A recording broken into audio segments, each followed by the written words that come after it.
I'm a contractor to pay $200 a lead for one free estimate request is insane.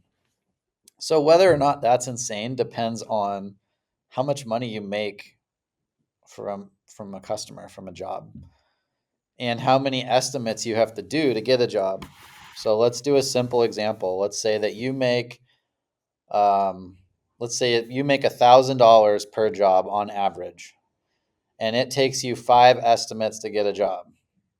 If you're paying $200 to get an estimate and you have to buy 5 to get one job and make $1,000, then yeah, you don't want to spend $200 a lead because you're just breaking even. You're not making any money.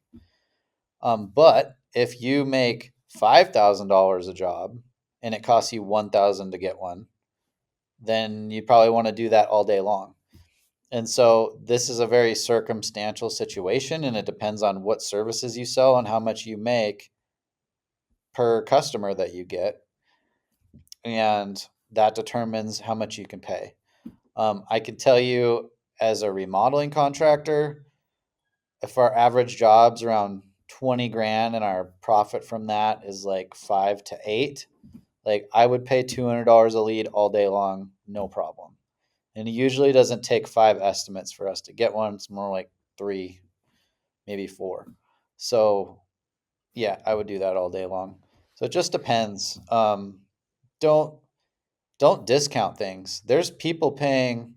When I was running Google ads for this painting contractor in Portland many years ago, like 7 8 years ago, and when I was looking at the keyword bids, there were keywords that were $180 per click. And the reason they're $180 is because other people were paying that.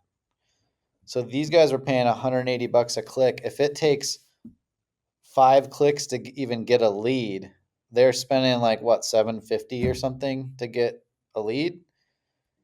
And so they were probably spending a couple grand to get a client at least. So if it costs you $2,000 to get a client, you better make sure that you price that in. And if you can get away with pricing it in, then you can do that all day long. So it's simple numbers, but by sitting around thinking it's insane to pay $200 a lead, you're really limiting yourself, because chances are your competitors are happy to do that and they're making a lot of money doing that. And so they have way more customers than you. Yep, you got to look at it as a system. I think a lot of people look at it like I paid $200 for this lead and they didn't buy, so I just paid $200 for nothing. But if you kind of run through it like you explain it, then it's Yeah. a cumulative cost. Hmm. And even though you didn't get that job, you had to get that lead to get the next job. It's like That's every why no gets you closer to a yes, basically.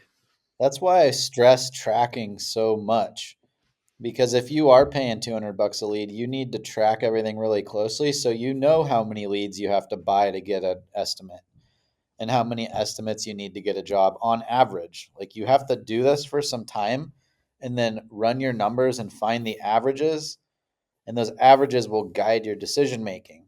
If you do this for a year, and I mean, obviously, if you're not making money, you don't want to do this for a year, but whatever you're doing, you do it for a long enough time that you can get some statistics, and then you always run those numbers. And after 20 years, you're going to be able to have pretty accurate numbers.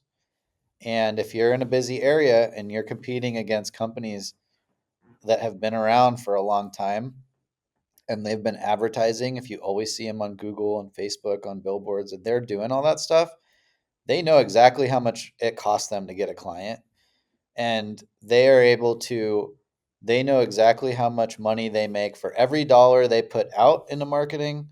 They know how much money they get back. And when you know that equation, then you can make adjustments and make it work for you. You control your pricing. So if you know how much it costs to get a customer, you know how much you need to charge them to cover the cost of getting them. That's the point that a lot of guys miss. This guy is sitting around thinking, man, I can't pay $200 a lead.